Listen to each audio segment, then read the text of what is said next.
Kali ini berita tentang timnas Indonesia. Gue kalau udah mendekati pertandingan, udah menjelang FIFA Matchday, kualifikasi Piala Dunia, wah ini rasa-rasa di dalam dada itu cukup menggelora. Wih gila.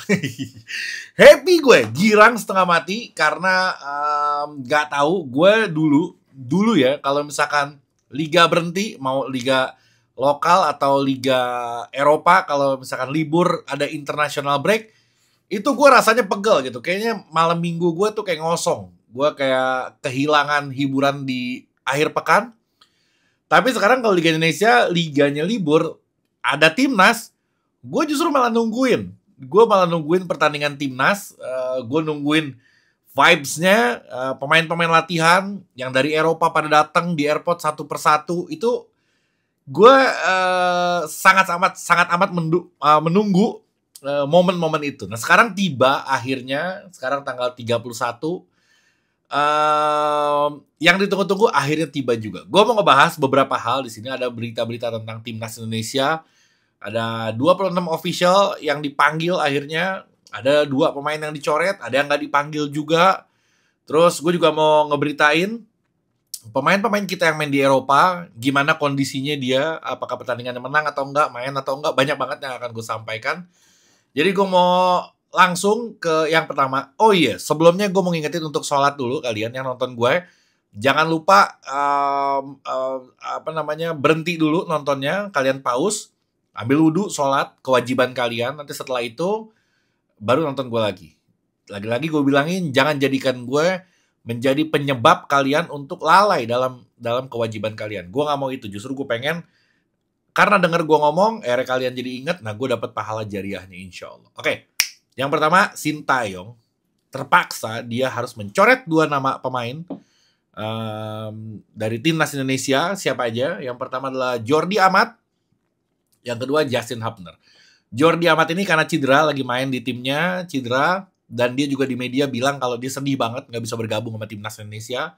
Kesian, emang nasibnya aja. Cuman kita sebenarnya nggak ada Jordi Amat pun nggak kehilangan amat gitu. Kita masih ada Kelvin Verdong pun masih bisa ditaruh di center back, masih oke dia. Ada banyak opsi lah sekarang memang tim kita itu paling banyak di lini belakang gitu. Walaupun kita nggak ada Jordi Amat, Justin Hubner juga nggak bisa main karena akumulasi kartu. Elkan Bagot nggak usah dibahas lagi karena dia nggak dipanggil sama Sintayong karena ada beberapa permasalahan.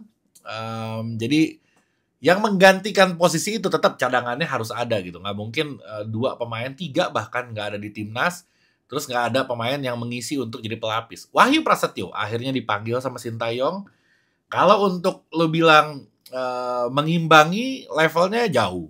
Nggak ngimbangin. Tapi kalau untuk mengisi kekosongan, siapa tahu diperlukan, yaitu Wahyu Prasetyo boleh lah untuk dipanggil. Oke? Elkan Bagot kemarin udah gue bahas di video gue sebelumnya tentang kenapa dia nggak dipanggil. Lu bisa tonton di video gue sebelum ini. Terus permasalahannya apa, solusinya apa, dan apa yang harus dilakukan sama netizen. Gue udah bahas semua di konten sebelum ini. Jadi kalau lo mau nontonnya di situ. Oke? Nah ini dia akhirnya beberapa pemain nggak bisa dipanggil. Ada pemain yang bisa dipanggil. Ada 26. Gue akan bacakan satu persatu. Yang pertama Martin Paes. Akhirnya walaupun dia belum bisa main, nanti ketika lawan Saudi dia nggak bisa main, tapi nanti lawan Australia dia didaftarkan, dia bisa main. Berikut si Justin Hubner juga ya. Si Justin Hubner ini bisa main juga nanti ketika lawan Australia di GBK. Wih gila ini. GBK. Waduh gue udah beli tiket. Alhamdulillah kebagian. Gue mau ngelihat Martin Paes masuk lapangan. Gue pengen ngelihat muka dia bengong, ngelihat atmosfer dari supporter timnas Indonesia. Gue nggak sabar ngeliat itu. Waktu itu gue ngeliat si Kelvin Verdong bingung, akhirnya dia ngomong di apa? Ntar ada kata-kata dia tentang kita, ada ucapan-ucapan dia tentang kita. Ntar lo gue bacain buat lo. Oke? Terus yang kedua Hernando Ari sebagai pelapis, Muhammad Adi Satrio, ada Nadeo juga dipanggil, ada 4 ternyata yang dipanggil. Oke, Justin Hubner, Rizky Ridho, Muhammad Ferrari, Wahyu Prasetyo tadi gue bilang, Kelvin Verdong, J. Itzes, Sandy Walsh, Shane Patinama, Katiri akhirnya dipanggil juga. Bukan dipanggil juga, emang biasa dipanggil dia. Dan dia main kemarin menjadi pemain andalan juga di klubnya. Terus ada Asnawi Mangkualam, bagus banget. Dia main selalu full di timnya, selalu inti. Dan dia benar-benar kepake untuk di timnya gitu. Ini keren. Dia main abroad tapi kepake. Oke. Pratama Arhan, walaupun dapat warning sedikit dari Sintayong, tapi dia tetap dipanggil. Nathan Jo, ada Tom Haye Profesor yang belum dapat klub, padahal bursa transfer udah mau habis. Kita doain aja semoga dia dapat klub secepatnya. Ada Ivar Jenner, ada Kambuaya, Egy Maulana Fikri, ada Witan Sulaiman, Marcelino, Dimas Derajat dipanggil, Rafael Strike, Ragnar Oratmangun masuk juga, Ramadan Sananta dan Hoki Caraka. Yang terakhir Hoki Caraka akhirnya dipanggil juga. Oke, sebagian pemain yang di Liga 1 ini udah latihan, udah kumpul, udah TC, bahkan ntar ada bajunya yang jersey-nya yang gue mau bahas khusus. Gue udah ada tampilan fotonya. Mana tuh fotonya tuh? Iya, ada. Jadi pemain-pemain yang main di Liga 1 itu udah kumpul. Hanya pemain yang dari luar, yang dari Eropa yang belum datang. Nanti dia jadwalnya di tanggal 2. Kalau nggak salah, kalau nggak ada perubahan, dia baru datang ke Indonesia dan latihan. Terus langsung berangkat lagi ke Saudi. Mungkin latihan cuma sehari, terus dia berangkat ke Saudi. Oke, masalah jersey. Oh iya, gue lupa, gue selipin sedikit. Parfum gue lupa promoin. Bernina, ada yang Moritz juga. Mana tadi? Ini dia. Sorry. Ada Moritz, ada Bernina. Masih diskon sampai 40%. Cara belinya gampang. Lo ke deskripsi. Gue lupa gue mau ngomong ini tadi. Harusnya di awal video. Lo ke deskripsi ada link Shopee gue. Lo bisa beli di Shopee. Atau lo di Shopee tulis aja Alkaz Parfum. ALKAZ Parfum. Nanti ada produk gue, lo baca-baca reviewnya. Silahkan lo pilih yang mana yang lo mau. Lagi diskon 42%. Lagi murah meriah. Ini dia. Ya salah. Jadi dibeli. Oke. Awal bulan. Masih baru turun gaji. Jangan pelit-pelit. Tanggal 31. Udah gajian belum tanggal 31? Oke. Intinya kalau belum, lo masukin keranjang aja dulu. Oke. Lanjut tadi gue bahas apa? Apa tadi? Oh, jersey latihan. Gue hilang fotonya. Bentar gue cari dulu. Lo konten gue emang begini, nggak yang kaku-kaku amat. Jadi saya enak-enaknya aja. Jersey latihan timnas, ntar gue cari di Google dulu. Ini dia. Ya salam. Gak tahu ya. Ini kan masalahnya kan selera ya. Selera orang berbeda-beda. Cuman kalau gue lihat netizen banyak yang komen. Ada yang bilang, aduh. Bang, itu bajunya kayak sales Honda katanya. Ada yang bilang juga kayak lagi pembalapan MotoGP. Ada macam-macam. Tapi emang kalau gue ngeliat ya, kayaknya enggak. Kayak gue pikir ya, kan dia pernah ngejanjiin waktu itu Erspo itu nanti di bulan Agustus kita akan launching baju baru yang akan wah ya salah rame deh. Tapi pas keluar katanya begini agak gue pribadi, gue nggak tahu lo, coba lo komen di bawah menurut lo jersey-nya gimana, gue tampilin ntar.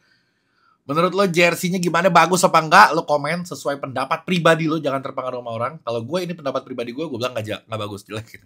Soalnya apa? Di sini ada merahnya itu benar-benar kotak gitu, ngeblack gitu. Yang sekarang kan model baru tuh, dia garis tapi garisnya melengkung ke belakang gitu. Di sini tapi dia ngelengkung ke belakang. Itu rata-rata apa sekarang modelnya gitu, garisnya tipis, ngelengkung ke belakang dan dia bahannya beda, kayak karet gitu terus agak tembus angin gitu, tembus udara gitu. Dan itu nyerap banget bahannya. Nah kalau ini dia kayak ngejeblek gitu tuh, kotak di pinggir. Nggak tahu gue ngeliatnya kayak badannya jadi kayak kotak-kotak, terus merahnya di sini juga bulat begitu. Gue nggak tahu konsepnya tujuannya apa cuma latihan doang.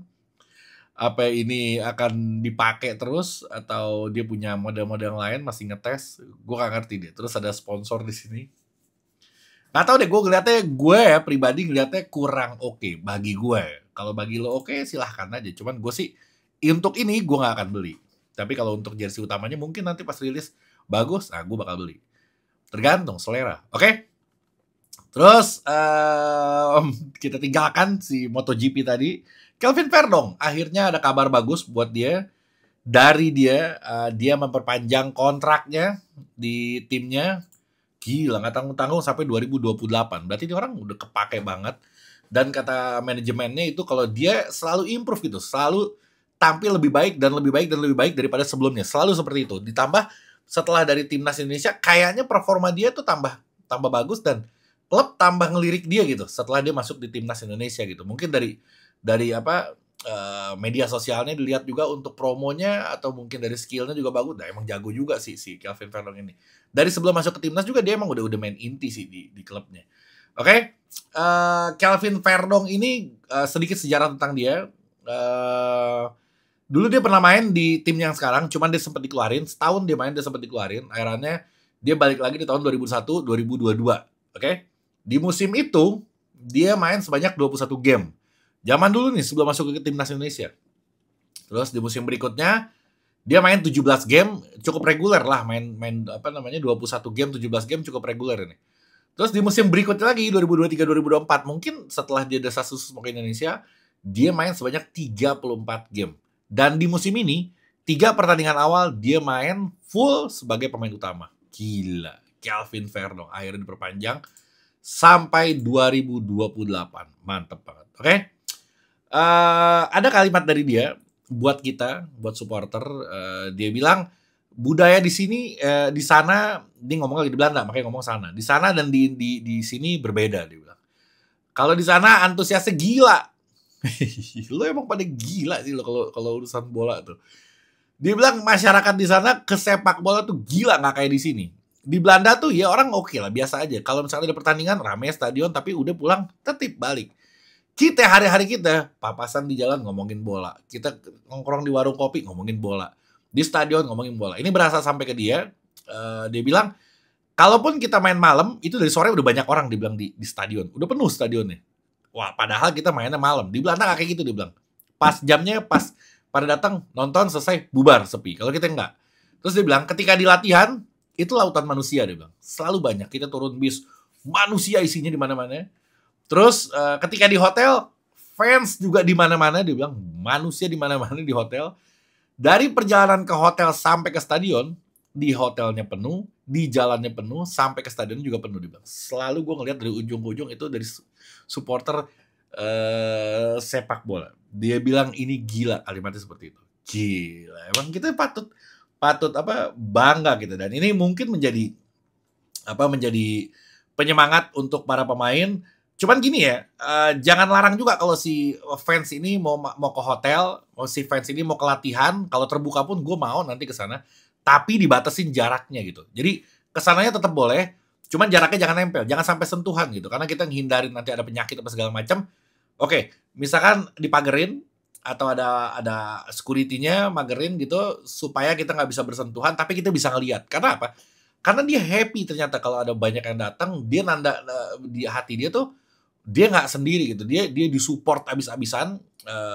Latihan aja lu pada datang gitu, lu support, dan gue harus memberikan yang lebih gitu di lapangan karena lu juga udah ngasih dukungannya lebih juga ke kita. Mungkin perasaan pemain kayak gitu. Kalau gue jadi pemain, gue bakal happy ketika banyak orang datang. Cuman lagi-lagi gue ingetin, jangan sampai yang datang terus sampai nemplok gitu, sampai foto, sampai pegang-pegang apa segala macam. Nanti dulu, nanti aja itu. Setelah pertandingan mungkin boleh gitu. Takut ntar tertular virus. Lo batuk-batuk, ntar bangkis, ntar batuk, eranya ketularan, sakit gak bisa main. Disalahin gak mau ente. Oke, kita lanjutin. Jay Itzes sekarang.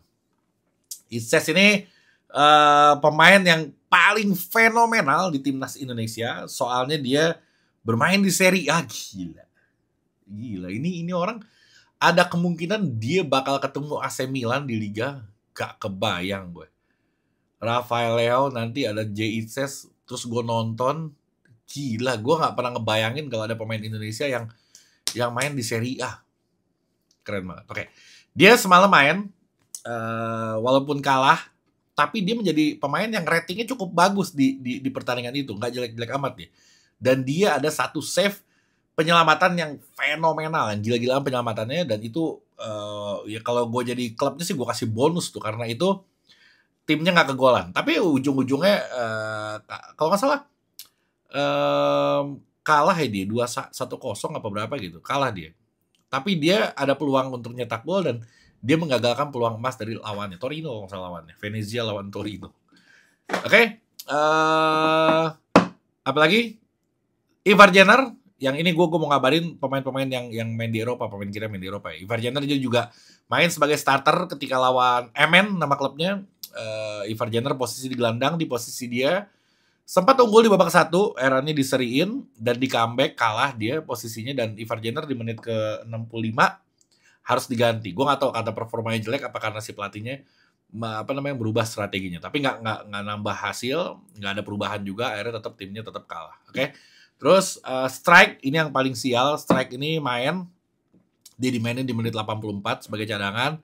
Dan timnya udah kebantai 5-0 gitu. Jadi ya susah juga mau dimainin, ngapain. Jadi dimainin ya buat pemanasan tuh. Lumayan aja tuh. Udah kalah juga 5-0 gitu. Tapi paling nggak dia dimainin, Rafael Strike. Dan sayang juga dari pemain-pemain kita yang ada di Eropa sana, yang menang kayaknya cuma Kelvin Verdong doang deh. Kelvin Verdong kayak menang beberapa kali dia. Belum maksimal hasil pertandingan timnya. Oke? Siapa lagi? Tom Haye. Tom Haye ini bursa transfer. Kalau nggak salah hari ini, sekarang tanggal berapa sih? 31 ya? Kalau nggak salah hari ini terakhir deh bursa transfer ya. Coba lu komen di bawah deh, kasih tau gue deh. Kalau nggak salah hari ini bursa transfer abis, Tom Haye belum dapat klub. Bukan karena dia nggak laku, bahkan di tim sebelumnya pun di Heerenveen itu dia diajuin perpanjangan kontrak, tapi dianya nggak mau gitu. Dia nggak mau perpanjang kontrak.